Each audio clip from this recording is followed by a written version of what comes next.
협상의 기술 리뷰 시작하겠습니다. 산인그룹에는 윤준호가 온다는 소식에 비상이 걸렸는데요. 도대체 윤준호가 어떤 인물이기에 임원들부터 시작해 다들 긴장을 하는 걸까요? 내부에서는 긴급하게 임원회의가 소집되었는데요. 이 소식을 들은 직원들은 안절부절 전전긍긍하죠. 윤준호는 그야말로 전설의 협상 전문가인데요. 그가 산인에 오는 이유는 단 하나이죠. 바로 산인그룹의 계열사를 처분하러 오는 것입니다. 직원들은 자신들이 소속되어 있는 회사가 매각될까 걱정스럽기만 하죠. 산인그룹은 현재 재정위기에 처해 있는데요. 일부에서는 산인그룹이 망한다는 소문까지 파다하죠. 이는 찌라시가 아니라 당장 11조를 만들어내지 않으면 그룹 전체가 파산할 수도 있는 상황입니다. 그렇기에 당장 매각을 진행하지 않을 수 없는 상황이죠. 사람들에게 윤준호는 백사로 불리는데요. 피도 눈물도 없는 돈만 밝히는 사이코패스로 불리기도 합니다. 이런 준호가 산인그룹에 왔으니 긴장하지 않는 것이 이상한 상황이죠. 임원들 또한 걱정이 이만저만이 아닌데요. 이는 회사 걱정이 아닌 자신 자리가 날아갈까 걱정하는 것이죠. 임원들 하는 행태를 보면 산인이 망하지 않고 버틴 것이 용할 정도입니다. 산인그룹 2인자는 현재 허전무인데요. 그는 갑작스런 준호 등장으로 심하게 불쾌해하죠. 정확하게 이유는 알 수 없지만 산인그룹 내에서 준호를 싫어하는 세력이 있을 정도인데요. 그 수장이 바로 허전무입니다. 그런데 허전무가 준호를 싫어하는 데는 분명 이유가 있어 보이는데요. 준호는 한때 허전무 밑에서 일을 했었습니다. 아마 이때 어떠한 일이 있었던 것이 아닐까 추측될 뿐이죠. 10대 그룹 평균 부채율은 250%인데요. 이에 반해 산인그룹 부채 비율은 무려 428%에 해당되죠. 이것이 위기설과 파산설까지 나돌고 있는 이유입니다. 이런 상황에서도 임원들에게서는 위기의식이 전혀 보이지 않는데요. 11조를 만들어내기 위한 대책보다는 남 탓을 하기에 급급하죠.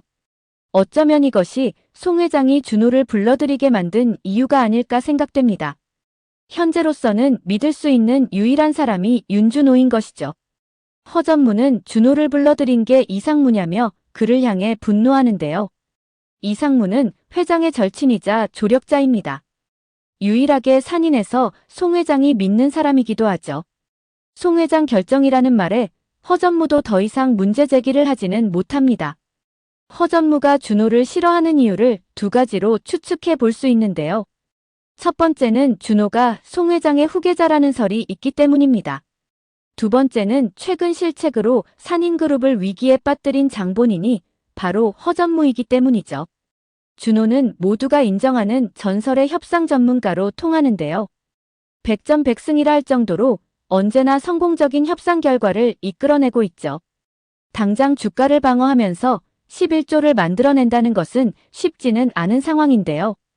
그렇기에 만일 이 문제를 준호가 해결하게 되면 산인 후계자가 될 확률이 높아지는 것입니다. 허전무가 준호를 경계하는 것도 바로 이 부분으로 보이죠. 본격적인 M&A에 앞서 준호는 팀원부터 꾸려야 하는 상황인데요. 사내에서 유일하게 지원한 사람은 바로 인턴 최진수입니다. 산인에서 살아남기 위해 눈치 보느라 아무도 준호 팀에 지원하지 않는데요. 실제 진수조차 그 팀에 들어가지 못하게 하기 위해 방해 공작까지 하죠. 인턴인 진수가 지원한 이유는 단 하나인데요. 바로 준호가 유능한 협상 전문가라는 것입니다. 그 또한 이번 프로젝트가 성공할 거라는 데에는 부정적인 입장인데요. 그럼에도 그 과정에서 준호가 모든 것을 할 거기에 배울 것이 많을 것 같다는 것이죠. 또 다른 두 명의 멤버도 함께 하는데요. 바로 수학 천재인 광민정과 변호사 오순영입니다. 광민정은 뛰어난 암기력을 자랑하는데요.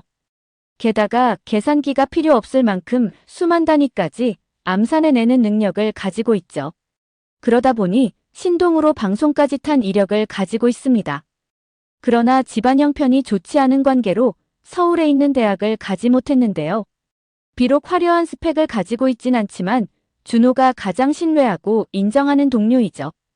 어쩌면 이것이 준호가 매 프로젝트를 성공시키는 이유가 아닐까 싶습니다. 스펙보다는 능력 위주의 인재들과 함께하는 것이죠. 오순영은 뛰어난 공감 능력과 상대 심리를 꿰뚫어보는 능력을 가지고 있는데요. 소송보다는 합의를 권유하는 변호사입니다. 주어진 임무를 완벽하게 해내는 프로페셔널함 또한 가지고 있는데요. 굳은 일도 마다 않고 힘들 때 팀원을 다독일 줄 아는 따뜻함을 가지고 있습니다. 순영은 준호를 다시 만났을 때 누구보다 기뻐했죠.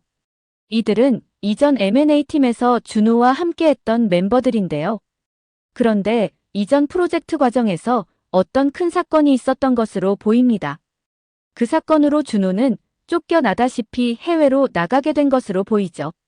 이후 준호는 산인그룹 내에서 사기꾼에 가까운 부정적인 이미지를 갖게 된 것으로 보입니다. 어쩌면 이 사건도 누군가 준호에게 누명을 씌운 것이 아닐까 하는 생각이 드는데요. 그 배후가 허전무일 확률이 높아 보이죠. 두 사람은 윤준호도 인정할 정도로 뛰어난 능력을 가지고 있는데요. 그럼에도 준호 라인이라는 이유로 허전무가 그들을 쫓아내버린 것이죠. 모두의 비협조 아래 매각 진행을 위한 본격적인 작업에 착수하는데요. 그리고 자료를 바탕으로 실사에 들어갑니다. 알짜인 건설을 빼고 나머지 계열사를 매각하면 7조 정도 만들 수 있는 것으로 나오죠. 그런데 여기서도 한 가지 문제가 발생하는데요.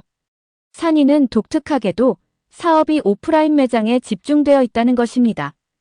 대부분 10대 기업들은 10년 전부터 온라인 사업을 준비해 왔는데요. 그래서 많은 기업들이 현재 플랫폼 사업에 집중하고 있습니다. 이는 산인과 상당히 대조되는 부분이죠. 이 사실의 진수는 경악하는데요. 요즘은 모바일로 구매하는 시대인데 어떻게 온라인 사업을 하지 않을 수 있냐는 것이죠. 오히려 산인이 망하지 않은 것이 이상하다며 놀라움을 금치 못합니다. 거기다 광고도 하지 않는다는 것에 또 한 번 놀라는데요. 사실 이러한 것에는 이유가 있습니다. 산인그룹은 여러 개의 자회사를 가지고 있는데요. 이 경우 회장 입김이 막강하게 작용하기 때문입니다. 그런데 송 회장 스타일이 아날로그에 가까워 보이죠. 임원들이 시대 흐름에 맞춰 사업을 추진했어야 하는데요.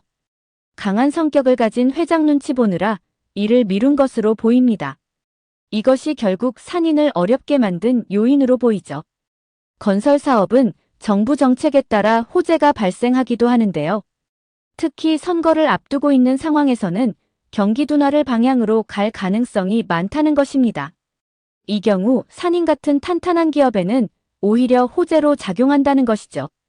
결국 시장가는 7조에도 미치지 못하지만 협상에 따라서 더 받을 수 있는 여지가 있는 것입니다.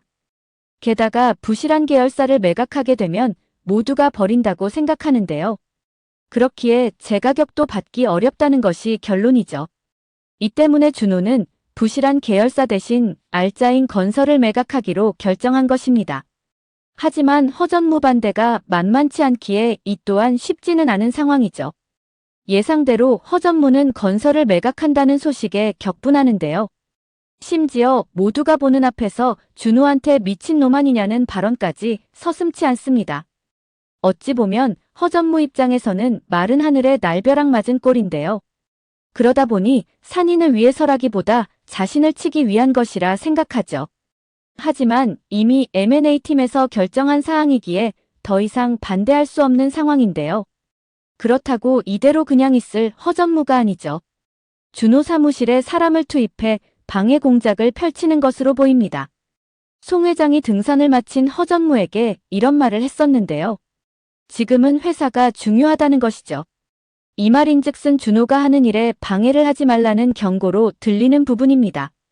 송 회장 또한 건설을 매각한다는 준호 말에 충격을 받은 듯 보이는데요. 하지만 어느 정도 예상은 한 것이 아닌가 싶기도 합니다. 산인건설은 송 회장이 맨손으로 일구어낸 회사인데요. 그러다 보니 다른 계열사보다 많은 애정을 가지고 있는 회사이기도 하죠. 그런 건설인 만큼 송 회장은 10조는 받아야 한다며 준호를 압박하는데요. 하지만 시중 적정가가 7조에도 미치지 못하는 건설입니다. 당황한 준호는 10조는 무리라고 얘기하죠. 송 회장 또한 물러서지 않고 자신 없냐며 더욱더 압박하는 듯한 자세를 취하는데요. 송 회장이 정말 10조를 받으려고 이런 말을 한 걸까요? 그렇지는 않을 것으로 보이죠. 처음부터 낮은 목표로 접근하면 그보다 더 낮은 가격을 받을 수밖에 없다는 것이 그의 판단이 아닐까 생각됩니다. 그래서 10조를 목표로 하게 되면 적어도 8조 이상은 얻어낼 수 있다는 것이 그의 생각으로 보이죠. 게다가 그 정도 협상 능력을 준호가 가지고 있다고 보는 것입니다. 이상무는 준호가 한국에 들어온 이유가 따로 있다고 생각하는 것으로 보이는데요.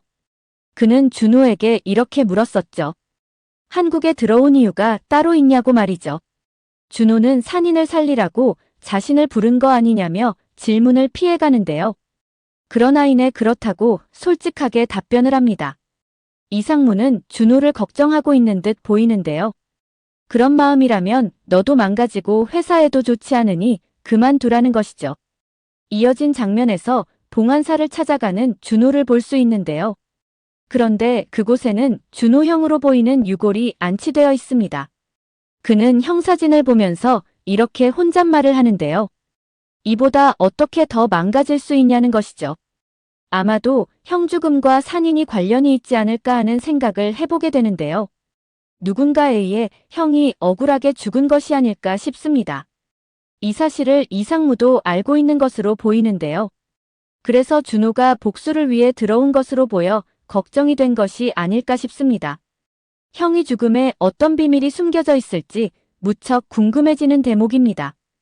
오늘 영상은 여기까지입니다. 구독, 좋아요는 언제나 제게 큰 힘이 됩니다.